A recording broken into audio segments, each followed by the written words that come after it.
Bismillahirrahmanirrahim. Assalamualaikum warahmatullahi wabarakatuh. Maha suci Allah, segala puji dan syukur kita panjatkan kehadirat Allah. Semoga kita selalu dalam bimbingan rahmat dan ridho Allah Subhanahu wa ta'ala. Subhanallah walhamdulillah astagfirullah wa Allah. Kembali saya dari tim Raja Wali Nusantara. Kali ini akan membahas terkait perbedaan antara fisik, metafisik, dan spirit yang ditinjau dari aspek hukum. Jadi perbedaan fisik, metafisik, dan spirit yang ditinjau dari aspek hukum. Kenapa ini penting? Agar memberikan informasi yang utuh dan akurat terkait dengan perbedaan dan cara pandangnya lah, begitu, kurang lebih seperti itu.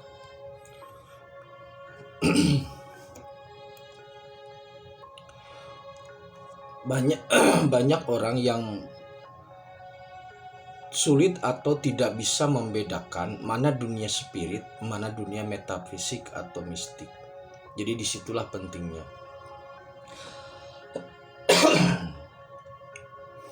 Dunia fisik itu sudah sangat jelas seperti yang kita alami dengan sadar seperti inilah.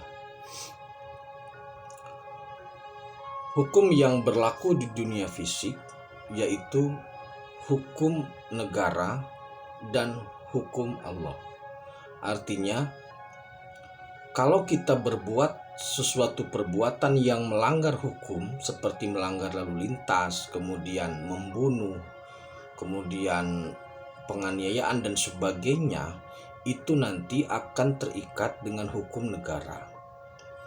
Kemudian jika kita tidak melaksanakan syariat seperti sholat, puasa, zakat, dan lain sebagainya, itu nanti terkena dengan hukum Allah. Itu fisik. Sangat jelas seperti itu. Kemudian di metafisik atau di mistik, ini dimensinya agak berbeda. Di metafisik, jadi jarak antara fisik dan metafisik itu tidak jauh, gitu loh. Jadi sentuhannya masih terkait fisik. Di metafisik itu tidak ada hukum negara yang berlaku, tetapi hukum Allah tetap berlaku. Contohnya begini di metafisik. Ketika satu orang melakukan tindakan santet atau guna-guna atau teluh atau pengasihan kepada orang lain, maka efeknya itu tidak bisa dihukumi dengan hukum negara. Sampai saat ini saya belum mendengar ada undang-undang tentang santet dalam KUHP kita. Kenapa demikian? Karena untuk bisa maju ke dalam suatu persidangan itu harus ada saksi, harus ada alat bukti, harus ada pelaku. Jadi unsur itu harus terpenuhi. Harus ada korban, pelaku, korban, saksi, alat bukti.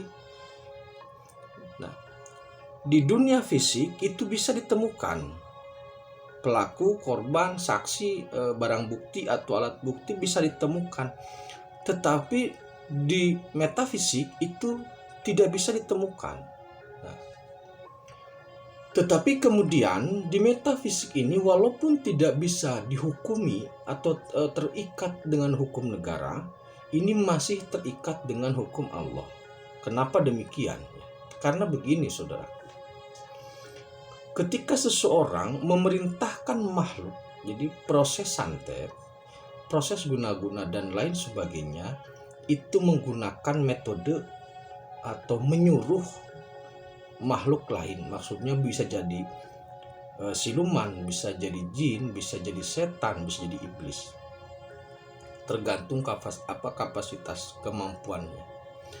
Nah, ketika seorang makhluk, katakanlah manusia atau dukun, memerintahkan makhluk lain seperti halnya jin, kemudian untuk melakukan tindakan santet atau bunuh, maka secara hukum negara dia tidak terikat. Tetapi dengan hukum Allah dia terikat. Kenapa terikat? Karena dia akan mendapatkan 2 klaim. Klaim yang pertama, ketika seseorang menyuruh makhluk yang lain, maka itu pasti ada bayaran atau ada upah yang harus diberikan kepada makhluk itu. Itu yang pertama, klaimnya di situ. Yang kedua, korban atau orang yang disantet, orang yang ditelu, jelas pada saatnya hisab nanti itu dia akan mengajukan keberatan atau akan mengajukan klaim tentang perbuatan itu. Jadi ketika seseorang melakukan tindakan itu, maka yang rugi adalah jelas pelakunya atau dalam hal ini dukunnya, berikut dengan penyuruhnya. Jadi dukun dia harus membayar upah yang berupa pahala atau ganti dengan siksaan kepada jin. Kemudian dukun juga harus menerima komplain selain dari jin, itu juga komplain atau klaim dari korbannya. Jadi di dunia metafisik, walaupun tidak terikat dengan hukum negara, dia terikat dengan hukum Allah. Jadi masih masuk dalam dunia pengadilan. Pengadilannya pengadilan langit atau hisab Allah. Yang ketiga, dunia spirit. Di dunia spirit, nah dunia spirit itu dunia yang suci. Jadi orang-orang yang mampu masuk ke dunia spirit itu pasti orang yang suci. Membedakannya bagaimana? Kalau orang-orang spirit, konsep dasarnya itu Allahus Shomad. Kepada Allah lah semua bergantung.